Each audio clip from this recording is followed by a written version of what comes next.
Irmos direto hoje. Precisamos resumir o nosso tempo nessa última sessão para que não prejudiquemos os irmãos que têm o seu horário definido de partida. Então não iremos compartilhar hoje por 1 hora e 36 minutos. Iremos compartilhar apenas até o meio-dia. Vamos abrir nossas Bíblias no livro de Esdras, capítulo 5.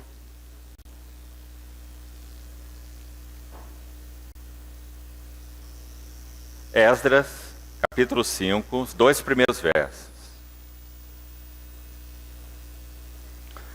Ora, os profetas Ageu e Zacarias, filho de Ido, profetizaram aos judeus que estavam em Judá e em Jerusalém, em nome do Deus de Israel, cujo espírito estava com eles.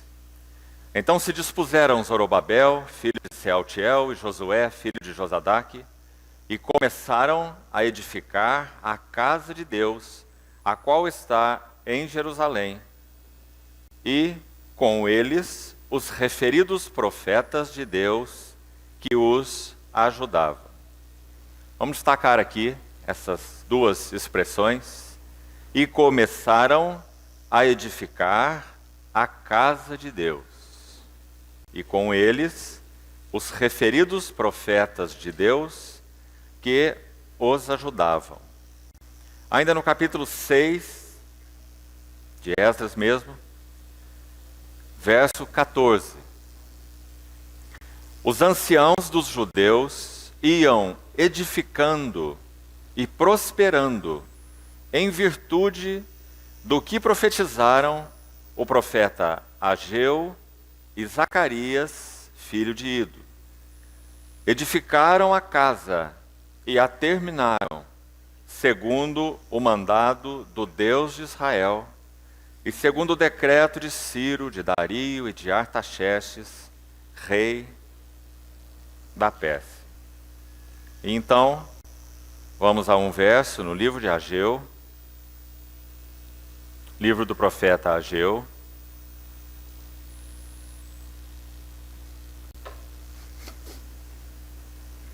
capítulo 1,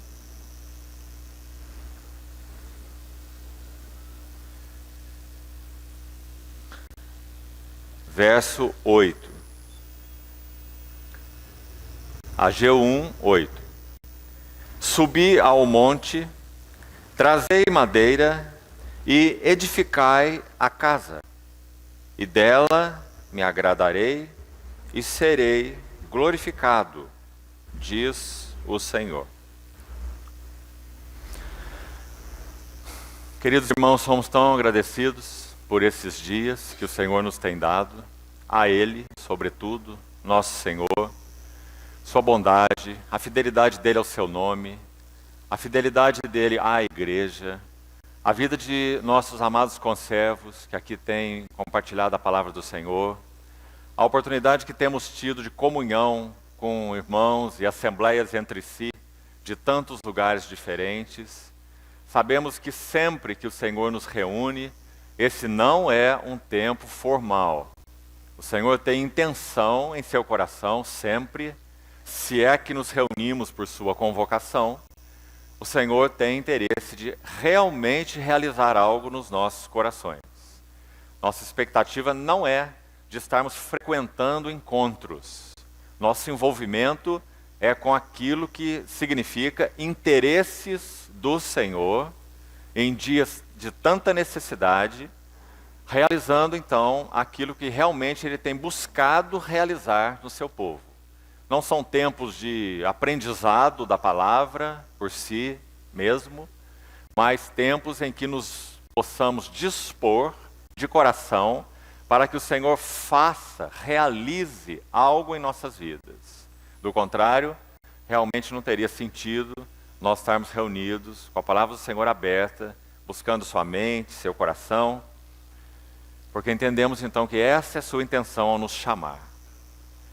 Tantos quadros nós já vimos nesses dias de necessidade espiritual.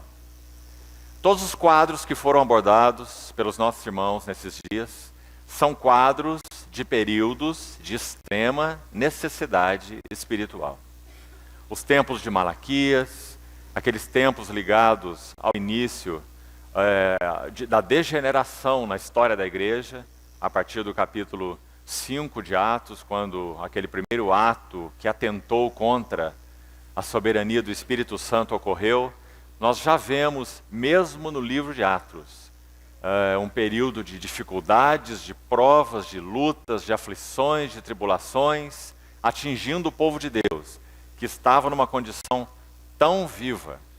E então nós sabemos que rapidamente, a partir dali, essa pressão atuou na igreja de maneira desastrosa. Com o passar dos anos, o vigor do testemunho do Senhor foi sendo afetado, até que nós chegamos aí com algo como 30 anos após o derramamento do Espírito em Pentecostes, nós já temos a epístola de Paulo a Timóteo, a segunda epístola, que nós gastamos 2 sessões com ela, quando Paulo já se refere àquele tempo como um tempo de grande necessidade espiritual. Então, amados irmãos, todos nós que já temos tido, pela graça do Senhor, a oportunidade de estar nos reunindo em nome dEle há algo em torno de 30 anos, devemos particularmente estar atentos, porque, sem dúvida, esse é um tempo muito marcante no que concerne a tempos bíblicos. Quando Paulo escreveu a Epístola aos Efésios, e quando João escreveu a Epístola aos Efésios, em Apocalipse, a carta a Éfeso pelos lábios de João, aproximadamente 30 anos haviam se passado. E enquanto Paulo escreve aos Efésios, louvando-os, porque eles tinham amor uns aos outros, porque eles tinham uma fé firme, e escreveu àquela assembleia uma epístola com verdades as mais elevadas, estão na epístola aos Efésios. Aproximadamente 30 anos depois, o Senhor teve que adverti-los pela boca de João, dizendo que, embora eles mantivessem uma ortodoxia, tendes provado os falsos apóstolos e os achastes mentirosos. Então a assembleia em Éfeso era firmada na verdade, era ortodoxa, mas havia se desviado fatalmente dos caminhos do Senhor, porque perdeu o seu primeiro, ou melhor, ou a primazia do seu amor. Tenho, porém, contra ti. E era tão séria a perda que o Senhor os chama ao arrependimento, chama para considerar as suas primeiras obras e voltarem, e então ele dá aquele aviso solene: senão eu virei a ti e moverei do teu lugar o teu candeeiro, caso não te arrependas. É muito impressionante e solene nós observarmos que entre uma epístola de Paulo a eles e uma epístola de João a eles, nós temos aproximadamente 30 anos. Parece, queridos irmãos, que nos primeiros 10 anos de uma assembleia local, nós temos um período de convulsão, ou até de revisão, poderíamos chamar. Quando muitas coisas que ouvimos, aprendemos e eram consideradas a verdade, têm que ser revistas aos pés do Senhor. Um período de convulsão muito saudável. Então aquilo que recebemos, seja por tradição, seja por berço evangélico, seja porque, afinal de contas, é isso que tem sido praticado e ensinado por aí, então passamos aquele tempo de muita convulsão, em que precisamos ir diante do Senhor, que precisamos abrir a palavra de uma maneira extremamente humilde e reverente, buscando a ajuda de outros irmãos também. Um período em que tudo está sendo revisto, desde as nossas convicções até mesmo as nossas práticas. E todos nós, assembleias que já temos mais de 10 anos diante do Senhor, sabemos a veracidade disso. Talvez os próximos 20 anos, 10 anos, até 20 anos da vida de uma assembleia local, esse seria um segundo período, nós temos uma fase de consolidação. Então, se pela graça do Senhor, aquilo que passou por tanta convulsão, investigação, oração, buscando ajuda real do Espírito Santo, na palavra, uns dos outros, irmãos mais velhos que possam nos auxiliar, esse período mais crítico passou. São os primeiros 10 anos aproximadamente. Então, essa assembleia local, de modo geral, entra em um segundo período de consolidação. Quando então aquilo que se tornou claro, aquilo que podemos dizer, nós temos recebido do Senhor isto. Não é por estarmos imitando práticas ou modelos de outros lugares, mas sim porque o Senhor tem assentado convicções, verdades, com clareza em nosso coração. Então vivemos uma segunda fase em nossas assembleias, uma fase de consolidar aquilo que o Senhor nos tem dado. Mas sabe, queridos irmãos, investigando nossa história mais ampla, particularmente aqui no Brasil, de tantas assembleias, parece que, de modo geral, o terceiro período, o que vai dos 20 aos 30 anos ou mais de uma assembleia local, infelizmente, é marcado por acomodação. Quando já passamos pela convulsão inicial, e o Senhor nos ajudou tanto nela, nos deu tanto do seu Espírito, todos nós, quando lembramos aquele período inicial, nós reconhecemos quanto recebemos de ajuda do Senhor. Como uma criancinha aprendendo a andar. E o pai atento todo o tempo para que ela não se machuque. Então entramos na segunda fase, agora já é um adolescente. O pai não está atrás dele o tempo todo. É uma fase de consolidação, também uma bendita fase. Mas infelizmente, por último, quando as assembleias já estão uma hora mais avançada, a grande luta é contra a acomodação. Aquela ideia de que já lemos tudo, já ouvimos todos, nossa biblioteca já tem 1000 livros, já temos lido sobre tudo, essa verdade é conhecida, aquela outra também é conhecida, essa interpretação é conhecida, a outra interpretação também é conhecida, e nós vamos chegando àquilo que nosso irmão Sparks disse certa vez, com tanta agudeza, ele disse assim: o maior perigo espiritual é quando as verdades de Deus se tornam familiares e conhecidas. Essa é a hora do maior perigo espiritual. Parece que nosso coração se torna impermeável àquilo que nós já lemos, já ouvimos e já conhecemos. Queridos irmãos, tanto Paulo quanto Pedro, Paulo aos Filipenses, Pedro na sua primeira epístola, eles dizem que eles tinham prazer em despertar com lembranças a mente dos santos. Paulo diz: a mim não me desgosta, e para vós outros é segurança, que eu vos diga as mesmas coisas. Foi o que Paulo disse aos Filipenses. E Pedro disse na sua epístola final, aquela epístola que antecede a sua partida para o Senhor.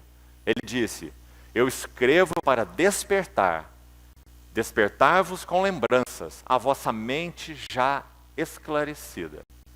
E parece que Pedro vai falar coisas que eles já sabiam há muito tempo, mas nós sabemos que ele vai além disso. Além de despertar a mente deles com as verdades que eles já conheciam, ele vai falar coisas tremendas no que se refere aos últimos tempos. A vinda de falsos mestres, vinda de falsos profetas, vinda de escarnecedores, que estariam no meio de nós, no meio da igreja, não fora da igreja, mas no seio da igreja, dizendo: onde está a promessa da sua vinda? As coisas permanecem como são desde o início. Então, esse despertar, esse falar, tanto de Paulo quanto de Pedro, era para irmãos que já conheciam a verdade e nela estavam estabelecidos. Então, queridos irmãos, todos nós devemos guardar o nosso coração contra essa condição de nos tornarmos quase que impermeáveis à palavra de Deus. Graças ao Senhor. Falando de modo geral, e posso dizer, como alguém que pela graça do Senhor tem servido o Senhor há algumas décadas nesse país, temos visto sim, pela graça e fidelidade do Senhor, particularmente nesses últimos 5 ou 6 anos, de um período de mais de 30 anos, nosso Senhor fazendo o que temos entendido ser aquele último movimento de amor em direção à sua igreja. Um despertamento último. Aquele acorda-te, desperta-te, levanta-te, resplandece. Louvado seja seu nome. Devemos ser prontos em estar respondendo ao Senhor, porque não há dúvidas no coração, creio, de nenhum de nós sobre a profunda necessidade espiritual do tempo que nós estamos vivendo. Parece, irmãos, para usar uma outra figura, que o muro, há anos atrás, era um muro mais pavimentado. Parece que nós podíamos circular pelo muro para lá ou para cá e estarmos em cima do muro, entre o mundo e Cristo. Mas o que Deus, na sua misericórdia, tem feito, na verdade, não é nos jogar para fora do muro. Tão dócil é nosso Senhor, na sua soberania bondosa, que o que Ele tem feito é estreitar o muro. E parece que nós temos que caminhar, se é que estamos em cima do muro, com um pé após o outro, porque está difícil caminhar em cima do muro. O Senhor tem estreitado e estreitado esse muro, até que ele se torne um fio de navalha, quando nós não conseguiremos ficar em cima do muro. Não podeis servir a dois senhores. Ou você vai finalmente se devotar a um e desprezar o outro, ou se consagrará a um e deixará o outro. Não podeis servir, adorar é a ideia, se devotar a Deus e a Mamon, ou as riquezas, que na verdade tipifica ali tudo que o mundo é, né? Na figura de Mamon. Então, sim, nós louvamos o Senhor. Andar em fio de navalha realmente é bem delicado. Mas nós louvamos o Senhor porque Ele tem feito isso. Ele conhece a nossa capacidade de acomodação. Ele conhece a nossa tendência à frieza espiritual. Aí está a história da igreja. Mas, amados irmãos, vivemos um tempo em que realmente já não tem havido lugar para isso. A urgência da hora tem falado mais alto aos nossos corações por causa da fidelidade do trabalho do Espírito Santo em nós. É Ele que tem feito isso.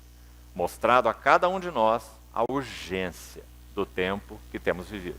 Então, é aí que nós estamos. Essa foi a expectativa de centenas de irmãos quando orávamos por esse tempo que iríamos ter aqui. E creio que já podemos ser gratos ao Senhor, porque Ele, mais uma vez, na sua bondade, demonstrou sua fidelidade amorosa para conosco, a sua igreja.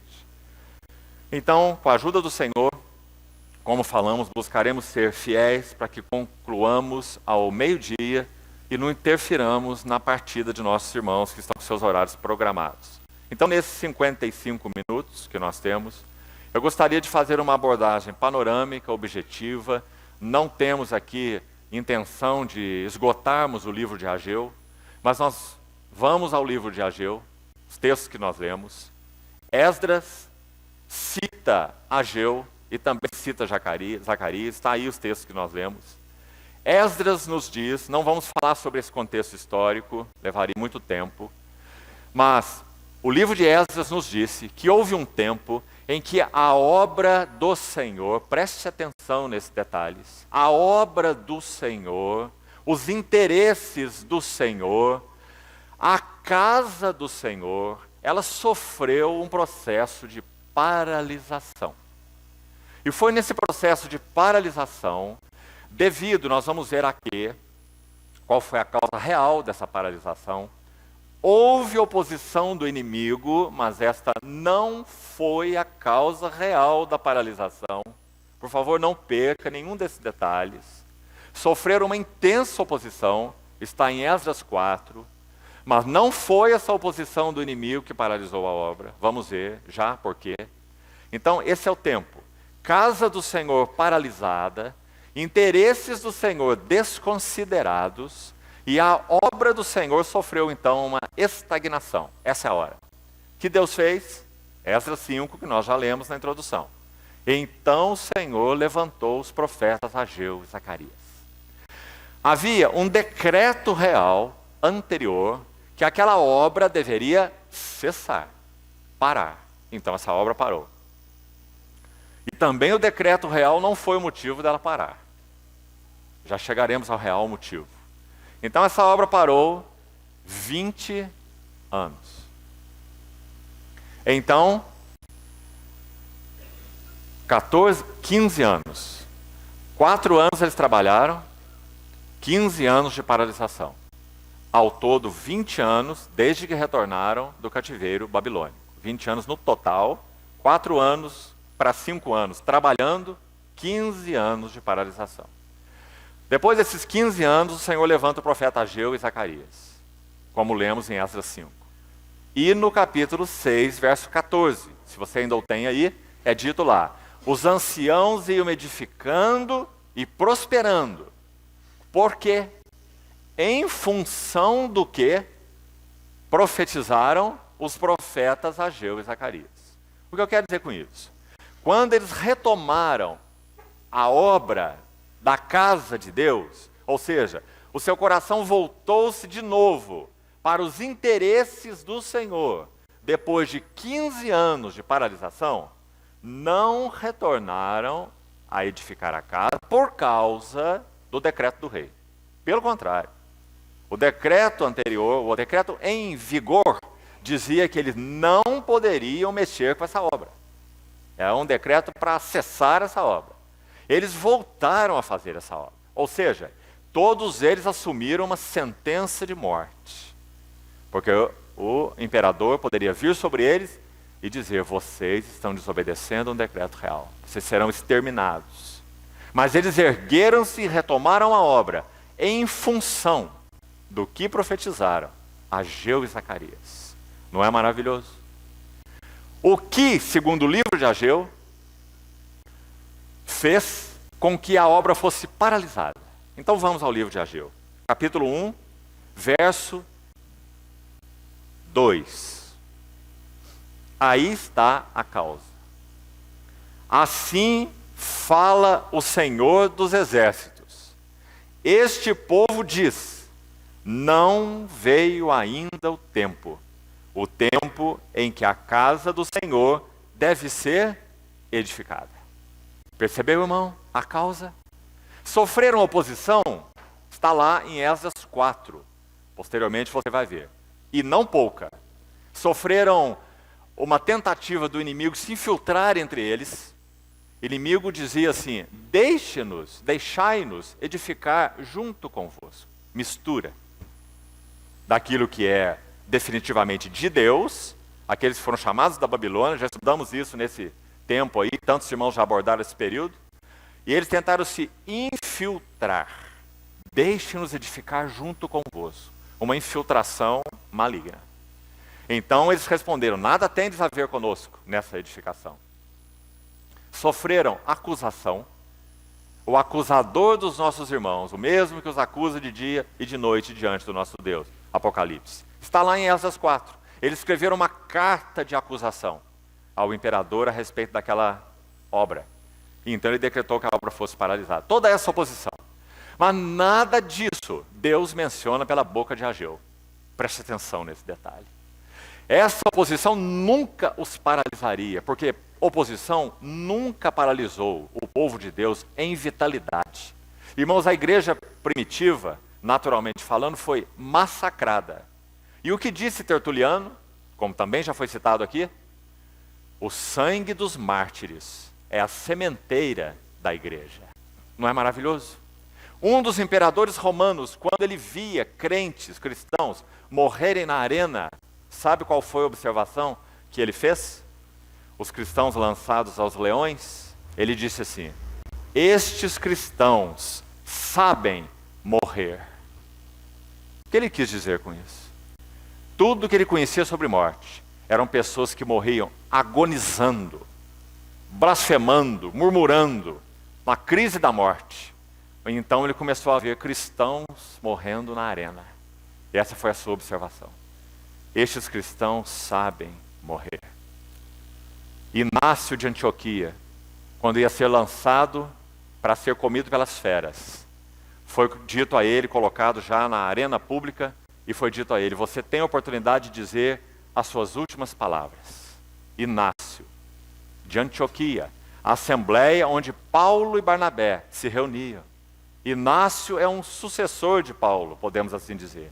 Então Inácio orou assim, olhou para aquela multidão na arena, levantou os olhos ao céu e disse assim: Senhor, eu não sou digno de dar o meu testemunho do meu amor por ti diante de tantas pessoas ao mesmo tempo. E assim ele foi comido pelas feras. O sangue dos mártires é a sementeira da igreja. Então, queridos irmãos, oposição nunca paralisou a obra de Deus. O que paralisou a obra de Deus? Este povo diz: não veio ainda o tempo. O tempo em que a casa do Senhor deve ser edificada.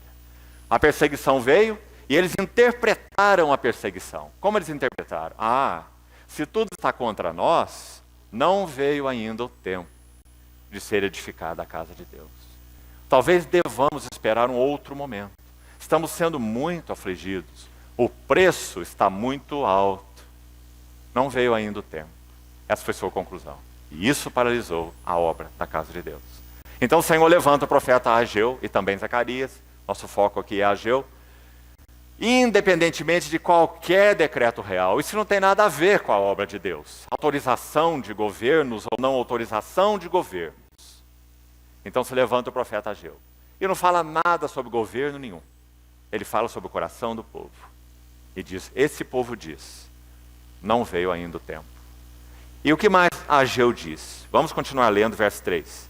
Veio, pois, a palavra do Senhor por intermédio do profeta Ageu, dizendo: acaso é tempo, então, de habitardes vós em casas apaineladas ou bem acabadas, revestidas de madeira por dentro, bem acolchoadas? Essa é a ideia da palavra aí. Casas com aquela madeira por dentro para torná-las quentinhas, naquele ambiente de um deserto, onde eles estavam edificando as suas moradas e a própria casa de Deus no meio das ruínas, no meio do deserto. Um calor desesperador de dia, um frio tremendo à noite. Então eles forravam suas casas com painéis de madeira, bem acabadas, bem apaineladas. Então Ageu diz, olha, a casa de vocês está muito bem cuidada, paredes apaineladas, mas a casa de Deus permanece em ruínas. Porque vocês dizem, não é tempo que a casa de Deus seja edificada. Então, verso 5. Ora, diz assim o Senhor dos Exércitos. E agora nós vamos para uma palavra que aparece 5 vezes num livro que, se você abrir sua Bíblia assim, ele só ocupa 2 páginas. A primeira página está aqui, a segunda página está aqui. Isso é Ageu. 2 páginas. 2 capítulos. Que livro, irmãos. Uma espada aguda. Um tiro certeiro de Deus no coração do povo. Então 5 vezes aparece a palavra considerai. E, claro, não vamos ter tempo para analisá-la. Mas aí está a chave do livro, para você buscar onde estão as 5 palavras considerai. E você vai ver o que Deus quer que eles considerem. E aqui está a primeira. Verso 5. Considerai o vosso passado. Tendes semeado muito e recolhido pouco. Comeis, mas não chega para fartar-vos. Bebeis, mas não dá para saciar-vos. Vestivos, mas ninguém se aquece. E o que recebe salário, recebe-o para pô-lo no saquetel furado. E já temos em seguida a segunda menção do considerai. Verso 7. Assim diz o Senhor dos Exércitos, considerai o vosso passado. A primeira menção do considerai o vosso passado, podemos dizer assim, é para olhar para o passado mesmo. Vocês fazem tanto esforço, vocês gastam tanto tempo semeando, gastam tanto tempo buscando as maneiras de se vestirem, gastam tanto tempo para angariar o vosso salário, mas quando alguém recebe o salário, o coloca num saco furado. Então a primeira vez do considerar é, olhem para o passado, olha o que Deus tem feito com vocês, olha se realmente vocês têm prosperado. Agora cuidado aqui. Quando Deus lidava com o seu povo terreno, Israel, para que ficasse claro para eles o sentido da bênção de Deus, Então o trato de Deus, já que eles eram o povo da aliança terrena de Deus, então o trato de Deus com o povo da aliança terrena tem muito a ver com as bênçãos terrenas. Está compreendendo? Então qual era o sinal da bênção de Deus sobre eles? Chuvas, por exemplo. Coisas que hoje nós não consideramos. Choveu ou não choveu para nós, de modo geral, não faz a menor diferença. Mas não era assim para aquele povo. Chuva significa grão, e grão significa comida. Bênção de Deus. Compreendeu, irmão? Então assim Deus os tratava lá. Então é claro que nós temos que transportar isso para o aspecto espiritual. Não é que chuva hoje não seja a bênção de Deus, continua sendo. Sol também, estações do ano também, não é? Mas o trato de Deus com a igreja não é o mesmo trato de Deus com Israel. Nós somos o povo celestial de Deus, não somos o povo terreno de Deus. Então que isso seja bastante claro. Então, quando o Senhor diz, os céus retêm chuva, o orvalho está retido, vocês gastam suor, semeiam, plantam, mas recolhem pouco. O salário vai para um saco furado. Não é? Então agora ele fala no verso 7 aí, um outro considerai, como falamos, esse é o segundo. Então ele usa a mesma frase, considerai o vosso passado, mas agora ele faz uma abordagem futura. Então primeira, no verso 5, considerai o vosso passado, vocês estão semeando muito, estão colhendo pouco, e etc., que já falamos. Aí ele repete, considerai o vosso passado, mas agora ele aponta para o futuro, e diz assim, veja, verso 8, subi ao monte, trazei madeira, edificai a casa, e dela me agradarei, e serei glorificado. Então é o considerai o passado, para verem que Deus não os estava abençoando, e o outro é considerai o vosso passado para tomar uma atitude em direção ao que fazer. Então, subam ao monte, tragam madeira. E essa frase, irmãos, tão importante, edifiquem a casa. Irmãos, irmãs, foi nosso Senhor que disse assim, eu, reivindicando ou trazendo tudo para Ele, eu edificarei a minha igreja. Mas, escute o mas, Paulo vai dizer assim, de Deus, porque de Deus nós somos cooperadores. E lavoura de Deus e edifício de Deus sois vós. Não é um mistério maravilhoso? Aquele que poderia fazer tudo sozinho, decidiu não fazer tudo sozinho. Decidiu chamar cooperadores.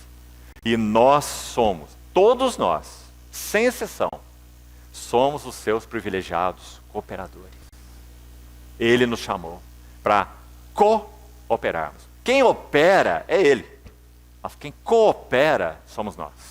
Graças ao Senhor por isso. Se Ele não opera, ninguém faz nada, nem pode fazer. Ou se fizer, é na energia da carne. Mas quando Ele opera, Ele busca aqueles que têm ouvidos e ouvem a sua voz. Simeão, como estudamos ontem, aquele que ouve. Então, quando Ele opera, Ele chama cooperadores, que não sabem metendo a sua mão na frente da mão do Senhor. Isaías 52, 12. Vós não saireis apressadamente. Eu sei fazer a obra do Senhor, eu vou sair pelas praças pregando o evangelho, eu vou lá no hospital falar para os enfermos. Faça o que o Senhor te dá encargo para fazer, mas cuidado, irmão, cuidado. Meter a mão à frente do Senhor na sua obra é só encontrar problema e obstáculo. Então, vós não saireis apressadamente, e nem vos ireis fugindo, mas o Senhor irá adiante de vós, e o Deus de Israel será a vossa retaguarda. Agora, pergunta aqui.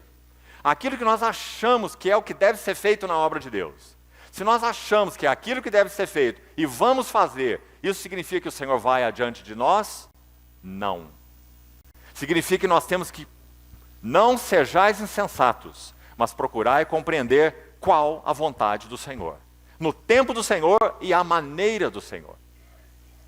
E então nós temos garantido a promessa, que se Ele for a vanguarda, Ele vai se responsabilizar de ser a retaguarda. Não é um princípio espiritual de imenso valor para nós?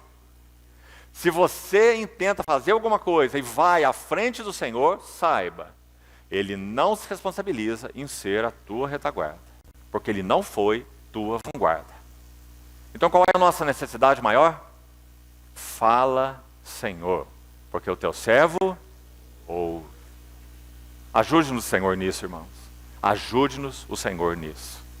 Então, subi ao monte, trazei madeira, edificai a casa, dela eu me agradarei e serei glorificado. Cada frase dessa é maravilhosa. Qual é, ou o que é, aquilo que está no centro do coração de nosso Senhor? Edifiquem a casa. Por quê? Porque é dela que eu me agrado. Irmãos, queridos, todos aqueles que o Senhor tem levantado com cargos, agora vamos chamar de particulares, porque todos os servos e servas do Senhor têm que ter, devem ter, o Espírito Santo é quem faz isso, nos dar encargo por aquilo que é de Deus, a sua casa, e cooperar na edificação da casa de Deus em muitas funções diferentes. Irmãos e irmãs, graças a Deus por isso. O corpo é um, mas há muitos membros. E os membros, sendo muitos, são um só corpo. E esses membros exercem múltiplas funções, conforme Deus estabeleceu no corpo. Não é? Aquele lindo capítulo de 1 Coríntios 12. Mas, tomando o aspecto mais específico, cada ministério específico que o Senhor tem levantado na sua casa, sem dúvida, é uma bênção. Mas qual é a intenção de Deus? Não é edificar estes ministérios exatamente. Ele o faz, porque Ele dá luz, Ele dá graça, Ele dá unção, Ele ensina-os a realmente andar pelo caminho da cruz, ensina-os o que é sentença de morte para que não confie em si mesmo, mas no Deus que vivifica os mortos. Tudo isso o Senhor faz com aqueles que Ele chama. Mas qual é a sua intenção? Tomar essas vidas, então, e colocá-las em vitrines de observação? Não. O Senhor, Efésios 4, o Senhor edifica essas vidas, vamos chamar de ministeriais, para que eles possam equipar os santos. Porque os santos desempenhando o seu serviço, então a casa de Deus será edificada. Isso precisa ser tão claro para nós, irmãos, para que nós não nos tornemos dependentes de ministérios de qualquer irmão que seja. E se qualquer irmão que seja tem reunido pessoas ao redor do ministério dele, isso não é ministério ao Senhor. Isso é edificação de impérios particulares, porque não é assim que o Senhor trabalha. Cada ministério ao Senhor é ministério de suporte, é ministério de ombros, é pirâmide. Aqueles que estão embaixo são aqueles que o Senhor tem chamado como suporte no seu processo de edificação. Não são aqueles que estão no pináculo da pirâmide, são aqueles que estão na base da pirâmide. Você já viu uma pirâmide circense? Na pirâmide circense, quando se fazia isso, né? Hoje já nem existe mais essas coisas. Aqueles circos, como eram antigamente. Quem eram os que ficavam na base da pirâmide? Eram aqueles homens que tinham 1,60 m de altura e 1,60 m de largura. Não é? Eles eram quadrados, fortes, não é? Enormes, mas enormes para o lado, não é? Mas eram pequenos. Então aqueles eram a base da pirâmide. Agora, quando aquela pirâmide era formada, você não ficava olhando para os homens base, não é? O que nos admirava nela?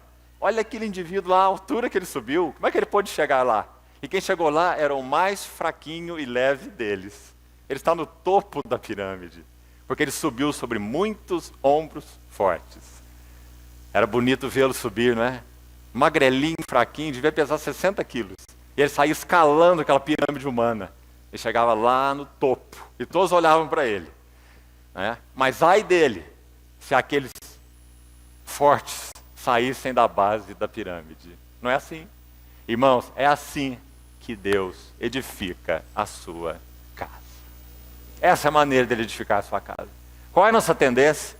Nossa tendência é achar que Deus edifica vidas para colocá-las no topo da pirâmide. E nós ficarmos olhando para elas. Oh, como aquele irmão é glorioso. Quanta revelação, quanta unção. Não é, amados irmãos? Que o Senhor nos livre disso, irmão. Então, edificai a casa, e dela eu me agradarei, e serei glorificado, diz o Senhor. Esperaste o muito, mas ele veio a ser pouco. E esse pouco, quando eu trouxesse para casa, cada um para sua casa, né? Eu com um assopro dissipei.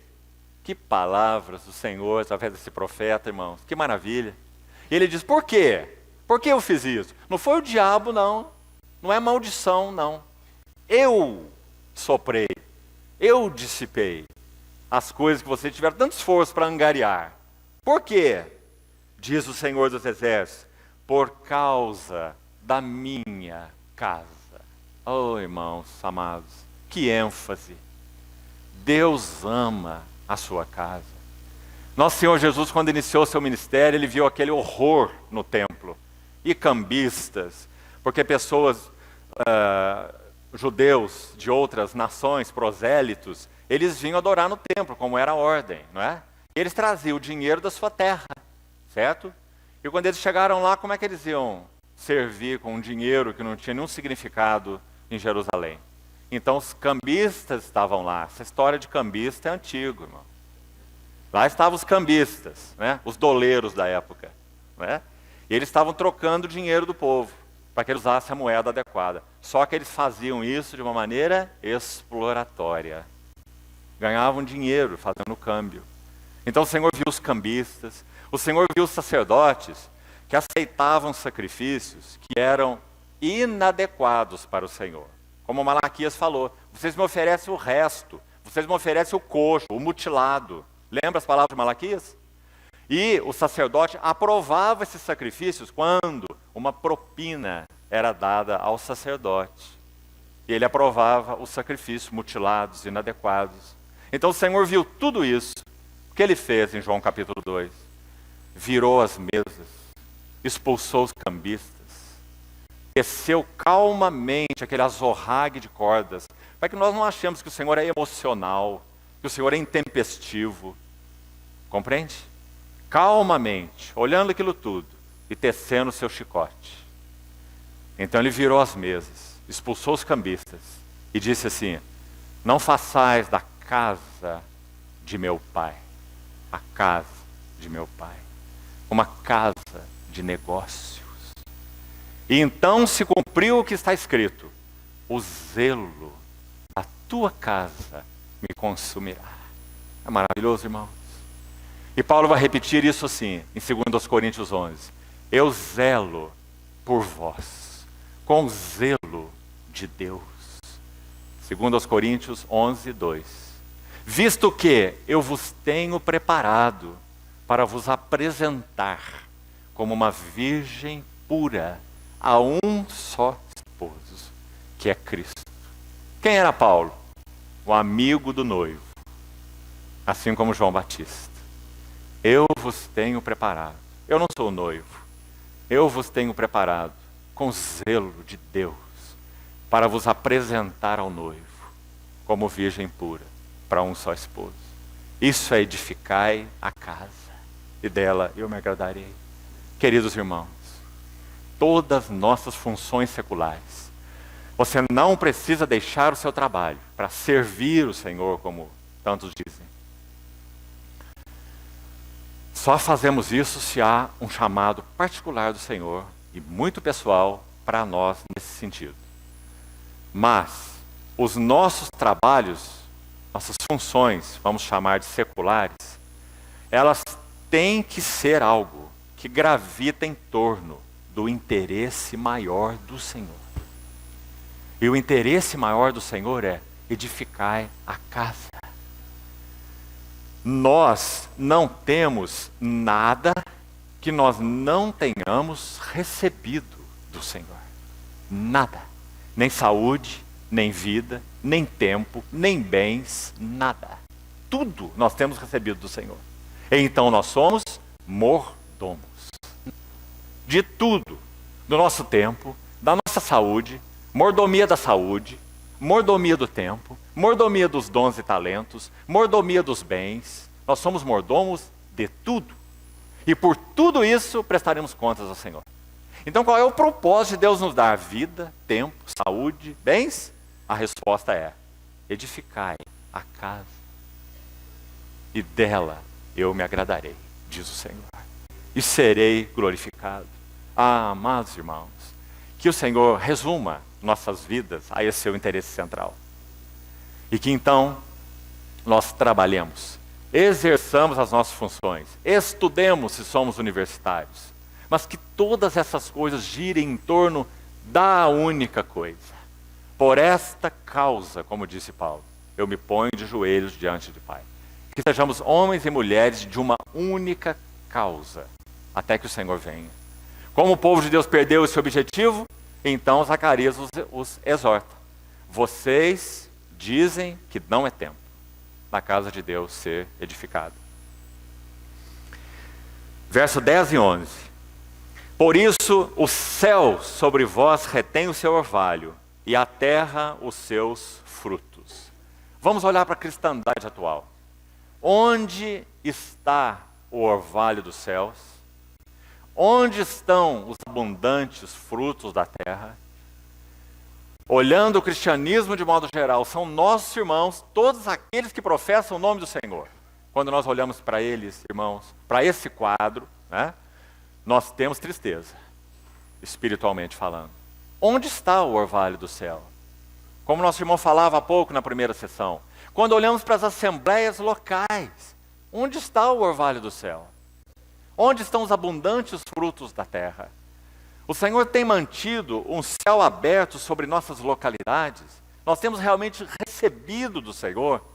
Nós temos aquela expectativa santa, ardente, quando vamos a cada reunião, de termos um real encontro com o Senhor entre os irmãos, porque nós estamos com Ele 24 horas por dia, na vida privada, com nossa devoção, nós somos dele, Ele é nosso, mas eu estou me referindo à reunião da igreja, que é um aspecto muito particular da vida dos santos e muito único. Então, quando nós vamos para essa hora, nós estamos cheios de uma ânsia, uma expectativa de que nós tenhamos um encontro coletivo com o nosso Senhor Jesus. Quando vamos partir o pão, qual é a nossa expectativa? Sabe qual é a do Senhor? Aqui estou eu e os filhos que Deus me deu. Sabe qual é a outra? No meio dos irmãos, a ti, Pai, cantarei louvores, no meio da congregação. Foi Ele que disse isso, queridos irmãos. E mais, a meus irmãos, eu declararei o teu nome. Ah, queridos irmãos, isso muda tudo a respeito das nossas reuniões. Quando nós reunimos debaixo do nome do nosso Senhor Jesus, em realidade, não porque falamos aqui, estamos no nome do Senhor Jesus, isso é tão simples, falar isso, mas se é a realidade espiritual, o que Ele quer fazer? Ele quer gerenciar essa reunião de tal forma que nós possamos saber que é isso que está acontecendo. Ele está cantando louvores ao seu Pai no meio da congregação. Ele está declarando o nome do seu Pai à sua congregação, aos seus muitos filhos. Irmãos, isso se chama uma santa convocação. Mas, queridos irmãos, nós não temos aqui, que pela graça do Senhor, o Senhor conceda aos irmãos que percebam isso, uma vara de todo tamanho para estar batendo nos lombos dos irmãos. Muito pelo contrário.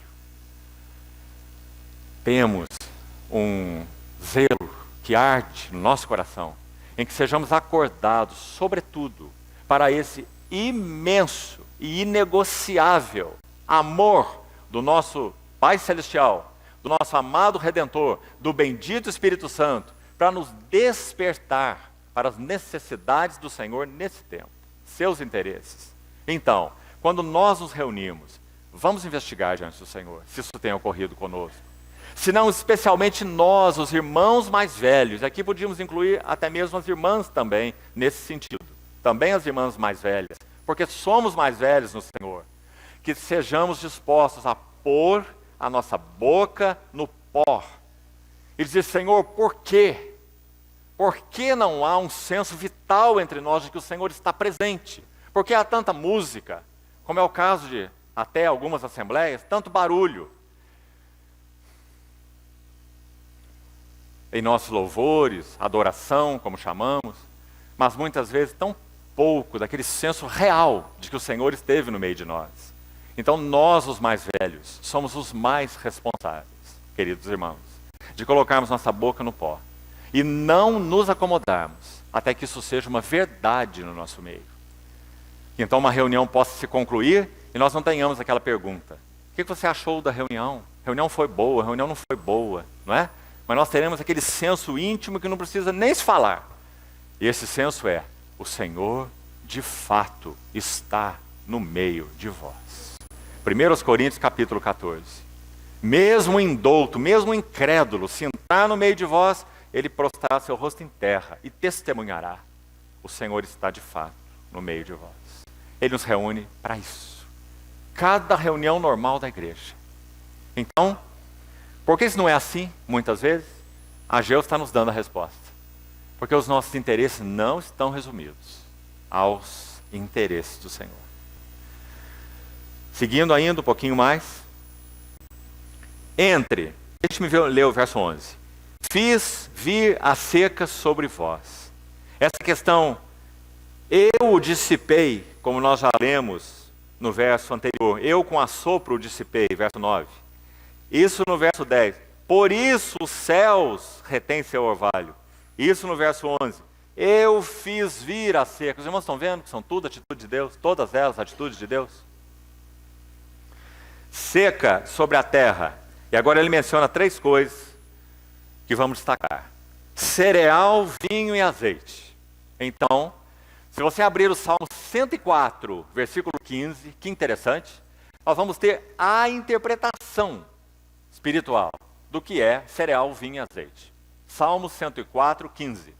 Então o Senhor, nesse salmo, ele está falando sobre os seus cuidados bondosos para com o seu povo, abençoando o seu povo. Então lá é dito, Salmo 104, 15, que o Senhor dá ao seu povo o pão. Vamos por essa ordem. O pão, parece que é mencionado em último aí nesse verso, o pão que lhe sustém as forças. Percebeu?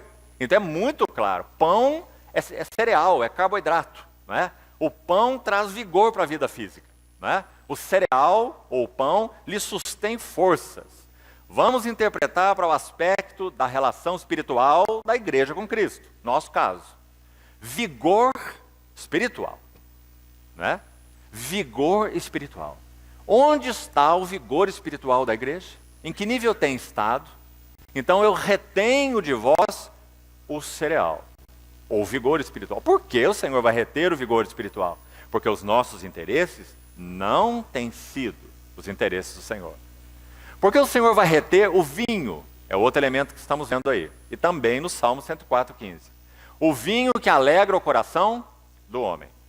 E há um outro texto em Juízes, se não me engano, Juízes 9, que também diz o vinho que alegra a Deus e aos homens.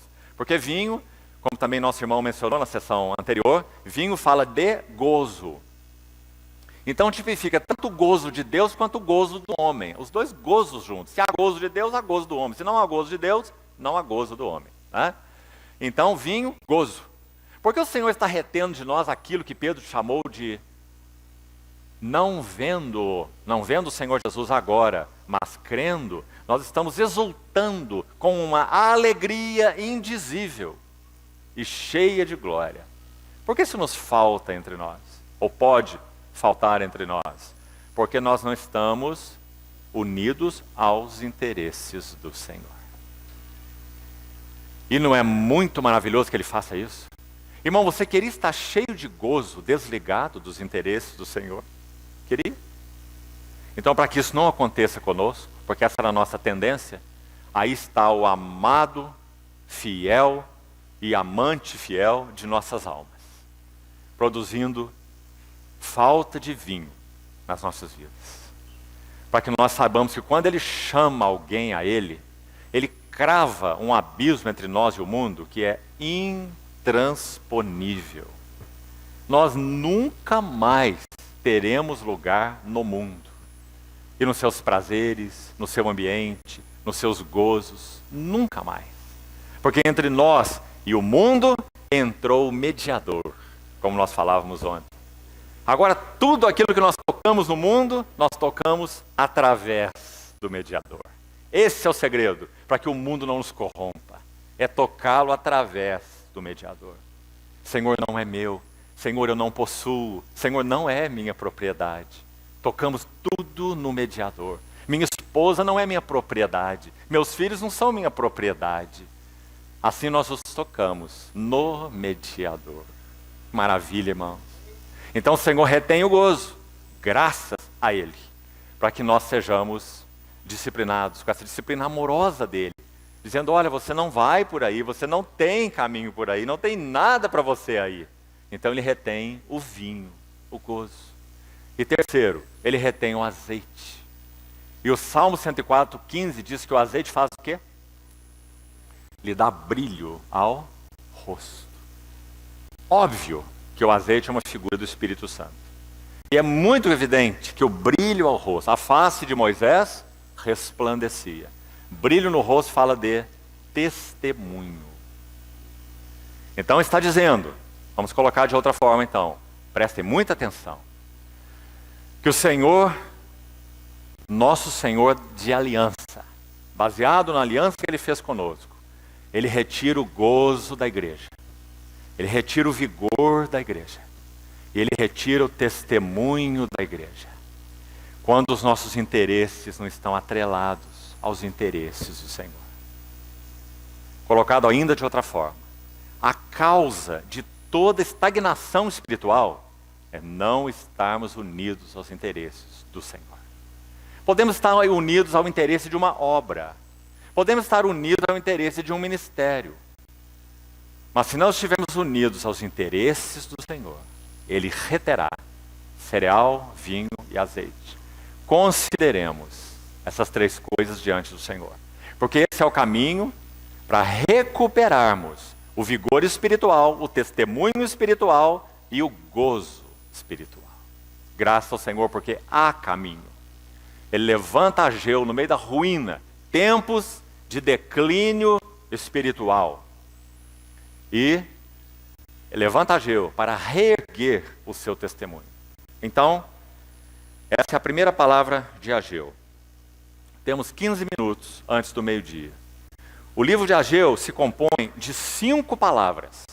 A primeira palavra já terminamos. Ela vai até o verso 11 do capítulo 1. Note aí, divisão para o seu estudo pessoal. Primeira palavra é uma palavra de repreensão. Verso 1 a 11 de Ageu. Palavra de repreensão.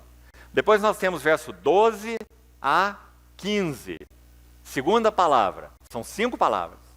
Então a segunda palavra, 12 a 15, é uma palavra de encorajamento. Depois aí, capítulo 2, versos 1 a 9. Capítulo 2, verso 1 a 9. Mais uma palavra de encorajamento. Então ele encoraja e encoraja de novo. 2, de 1 a 9. Encorajamento. Terceira palavra. Depois a quarta palavra. 10 a 19 do capítulo 2. 10 a 19. Palavra de repreensão. Mais uma. E por último, fechando o livro, 20 a 23. Palavra de encorajamento. Perceberam o sanduíche aí? Então a palavra de repreensão, primeiro. Segundo, palavra de encorajamento. Terceiro, palavra de encorajamento, de novo. Quarta, palavra de repreensão. Quinta, palavra de encorajamento. Sabe como nós chamamos isso? Ministério do Espírito Santo. É isso que ele faz. A palavra traduzida para consolador, paráclitos, ela significa tanto consolador quanto exortador. Como o Espírito Santo nos consola? Nos exortando. E quando ele nos exorta, ele nos encoraja. O ministério do Espírito Santo em duas faces, né? Porque ele sempre faz isso. Ele nunca tem aquela vara de todo tamanho, mas não tem um cajado. A tua vara e o teu cajado me consolam. Graças ao Senhor. Esse é o ministério do Espírito Santo. Então, quando nós vamos à ênfase da segunda palavra, e agora vamos só citar, e temos que concluir, a ênfase da segunda palavra, que é uma palavra de encorajamento. Versos 12 a 15. Qual é? Vamos para o verso 13 para ver.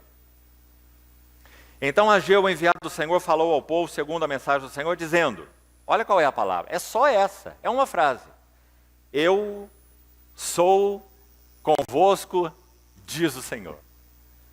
Mas também não precisava outra palavra, irmãos, não acham? Antes eles estavam ali afastados dos interesses do Senhor. Cada um preocupado com a sua casa. Agora, se você for ver detalhes, entre a primeira palavra e a segunda palavra, se passaram 23 dias. Nós não sabemos o que eles fizeram em 23 dias, mas imaginamos. Devem ter sido dias de profunda contrição. Possivelmente dias de jejum e oração. Porque veja o que o Senhor falou com eles nos primeiros 11 versículos, né?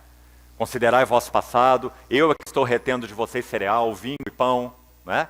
Então há 23 dias, porque a primeira palavra foi no primeiro dia, está lá no verso 1, foi no primeiro dia do mês sexto, e a segunda palavra foi no 24º dia do mês sexto, esse é o verso 15.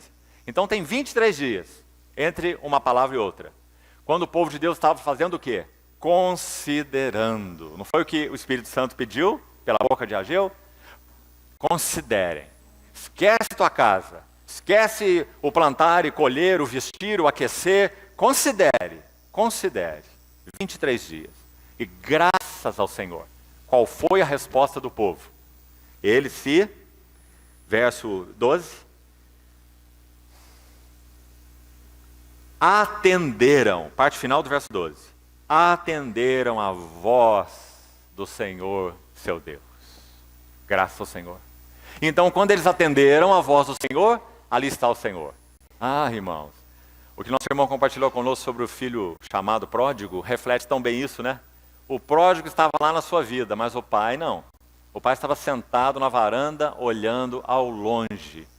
Porque é dito que ele avistou o seu filho ao longe. E correndo o abraçou e beijou. Não é maravilhoso? Parece que aquele filho devia, quando o pai o abraçou, devia ser um poste, uma estátua assim. Porque ele estava cheio de convicção da sua culpa. E seu pai estava cheio do amor no seu coração, incondicional, irrevogável. Então ele abraça aquele filho duro e fedido, não é? Vindo daquela caminhada. E o filho planejou um discurso do chiqueiro, que dizia assim: meu pai, pequei contra o céu, pequei contra ti, já não sou digno de ser chamado teu filho, faze-me um dos teus trabalhadores. Esse é o discurso. Ele pensou cuidadosamente e planejou o discurso do chiqueiro. Mas quando o pai o abraçou, o que aconteceu? Ele vai recitar aquilo que ele decorou. Então ele diz: meu pai, pequei contra o céu e contra ti, já não sou digno de ser chamado teu filho. Mas a próxima frase ele não falou, se você ler na parábola. A próxima frase que ele tinha planejado é: faze-me como um dos teus trabalhadores. Isso ele não falou. Por que ele não falou? Porque ele foi de tal forma constrangido pela atitude do seu pai, que ele sabia que nunca esse pai iria fazer dele um trabalhador. Que ele era filho, se ele era filho, ele era herdeiro. E ele havia desprezado a herança. Então o pai diz: traga o anel e ponha no dedo. Irmãos, que figura é essa? Por causa do arrependimento daquele filho, o pai o reintroduziu na herança. Por isso o livro de Apocalipse enfatiza tanto: arrepende-te, arrepende-te, arrepende-te. Quando nós viramos as costas para o Senhor, nós viramos as costas de peito cheio. Ah, eu estou escandalizado com o Senhor. Eu tenho uma controvérsia com o Senhor. Tenho uma contenda com o Senhor. E nosso peito está muito cheio. E viramos as costas para o Senhor. Mas então o Senhor fala ao nosso coração. E aí nós voltamos. E quando nós voltamos, nosso peito não está mais cheio. Nosso serviço está dobrado. É aquela porta que nós saímos de cabeça erguida, nós voltamos por ela de cabeça baixa.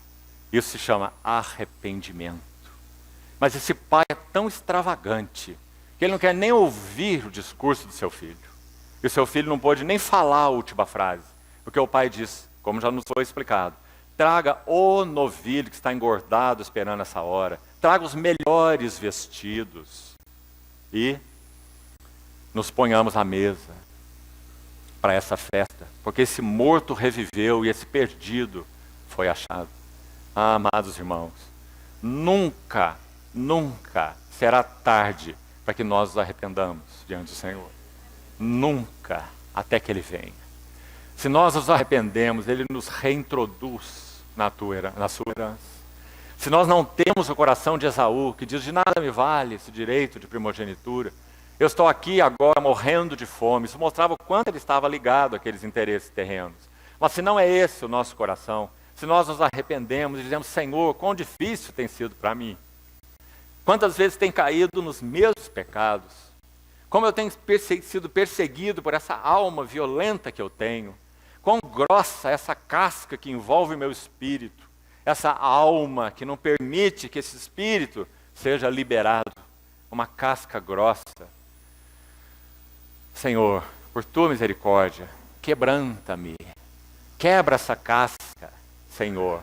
Usa a cruz e me ensina a responder aos seus tratos. A cruz pela palavra viva e eficaz que penetra. A cruz pelas circunstâncias ou pela providência de Deus. Senhor, não deixe de usar esses elementos comigo. Use a palavra, use as circunstâncias e quebra o meu homem exterior, alma, para que então aquilo que é de Deus realmente possa resplandecer. Levanta-te, resplandece. O único caminho para que possamos resplandecer é o caminho da cruz, do quebrantamento. Queridos irmãos, é por isso que essa mensagem de triunfalismo religioso, de graça barata, faz tão mal, porque nega o caminho da cruz por meio dos sofrimentos. Por isso faz tão mal, porque peleja contra o que o Senhor está usando para trabalhar em nossas vidas. Parece que tudo é do diabo, não é? Tudo é peleja contra nós, enquanto o Senhor quer dizer, ouve-me, ouve-me. Eu fiz vir sobre você seca, eu fiz vir sobre você a aflição, eu estou te colocando na encruzilhada. Eu, não são os outros, não é teu marido, não é tua esposa, não são teus filhos, não são os irmãos. Eu estou fazendo. Arrepende-te, volta à prática das primeiras obras. Graças ao Senhor. Nunca será tarde para nós nos arrependermos diante dele. Então, quando eles atenderam a voz do Senhor, o que aconteceu? Eu sou convosco. Ah, amados irmãos, nós somos como aquele pródigo. Nós queremos acertar contas. Se ele há de ser comigo, imaginemos a mentalidade do pródigo. Se eu vou voltar para casa e meu pai há de ser comigo, complacente comigo, eu tenho muitas contas que acertar. Eu tenho que contar tudo sobre as prostitutas com quem eu me relacionei. Eu tenho que contar tudo sobre a minha dissolução. O que eu fiz, o que eu não fiz, por onde eu andei. Não é assim com Deus. Não é assim com Deus. Arrepende-te e volta à prática das primeiras obras. Atenderam a voz do Senhor. E o Senhor disse, eu sou convosco. E sabe o que ele diz na terceira palavra? Ele disse assim, meu espírito habita no meio de vós. Além de muitas outras coisas. Diz que ele é fiel à palavra da sua aliança. Muitos detalhes, que não é nosso encargo para uma reunião estudar. Mas note essa expressão, está lá no verso 2, depois você localize aí, verso 8, verso 5, não é? 5, capítulo 2, verso 5. Meu espírito habita convosco. Sabe por que o Senhor diz isso? Toda a expectativa do seu povo no Velho Testamento, não é diferente no Novo, é que o Espírito de Deus, isso significa Deus mesmo, né? O Espírito de Deus estivesse com o seu povo. Quando ele ordenou fazer o tabernáculo, a ênfase é, e me farão um santuário, para que eu possa habitar no meio deles. Quando eles estavam em pecado contra o Senhor, por exemplo, no tempo de Ezequiel, Ezequiel 36, Ezequiel diz assim, eu aspergirei uma água pura sobre vós, e ficareis purificados. De todas as vossas imundícias, de todos os vossos ídolos, eu vos purificarei. Dar-vos-ei um coração novo, e um espírito novo, e porei sobre vós o meu espírito. E farei com que andeis os meus estatutos, observeis os meus juízos.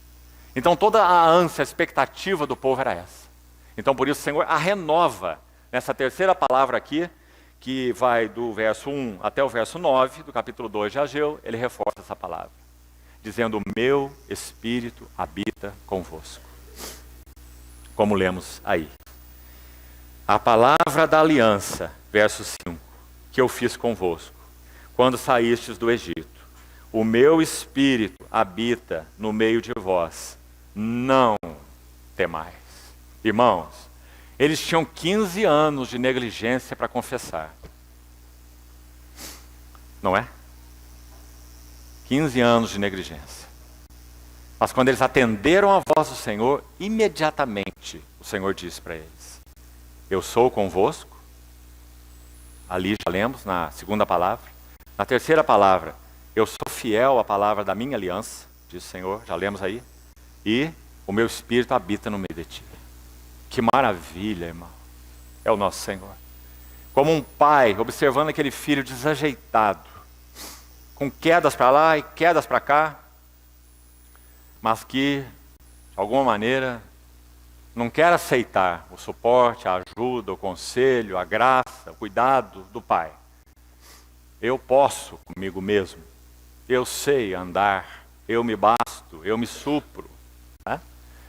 Então, quando finalmente ele se volta para o seu pai, essa atitude do seu pai: eu sou convosco. Então, vamos concluir.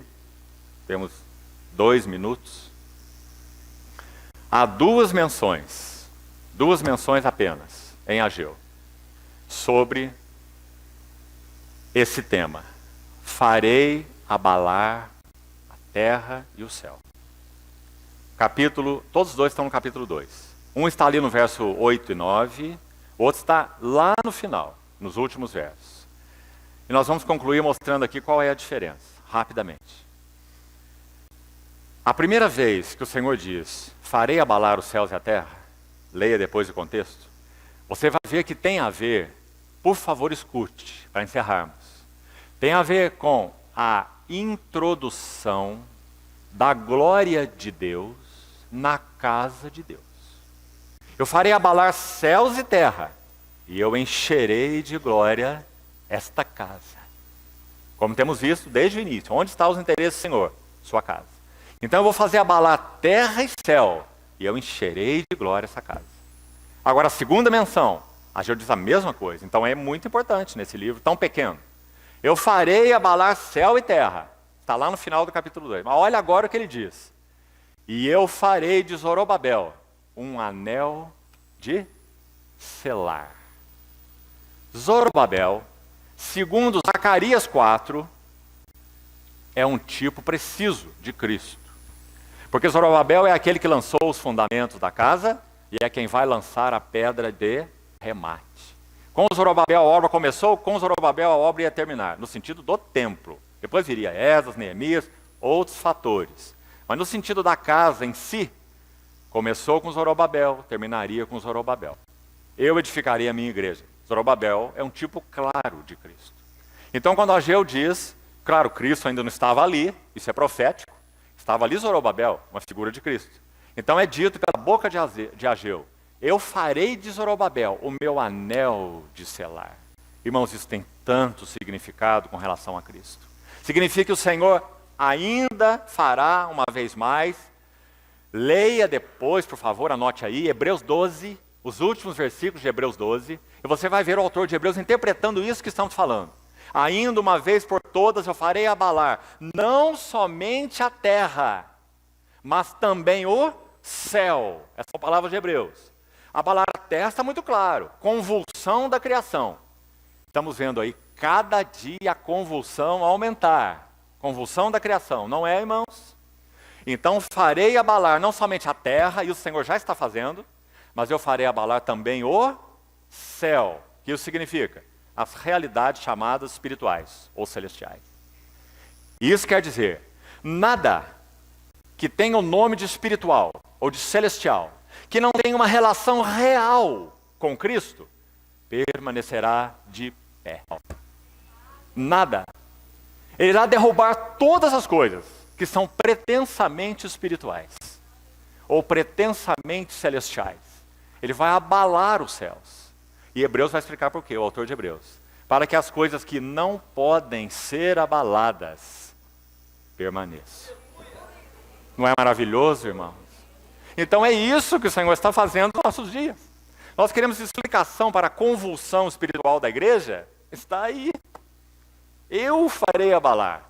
Queremos explicação para a convulsão da criação? Também está aí. Eu farei abalar a terra e eu farei abalar o céu.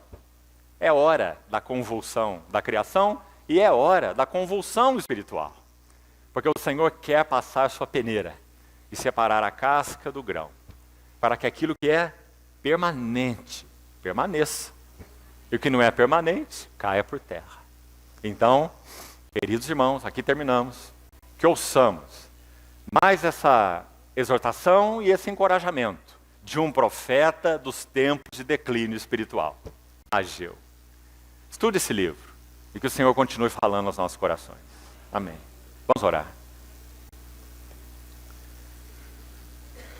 Senhor, obrigado por tua longanimidade conosco, porque teu amor é inegociável, irrevogável, incondicional. Louvado, louvado seja o teu nome fiel. Apesar de nós, o Senhor permanece o mesmo, ontem, hoje e para sempre. Senhor, nós queremos nesses dias de convulsão da criação, da terra, e também de convulsão espiritual, ouvirmos a tua voz, atendermos a tua voz, e sermos até que o Senhor venha, cooperadores e cooperadoras tuas, na edificação da tua casa. Desperta-nos, Senhor, para ti nós te pedimos. E ainda agora, quando sairemos daqui, nós pedimos ao Senhor que não cesses de falar ao nosso coração. Guarda-nos, Senhor, te pedimos da hora da provação que há de vir sobre todos os que habitam a face da terra.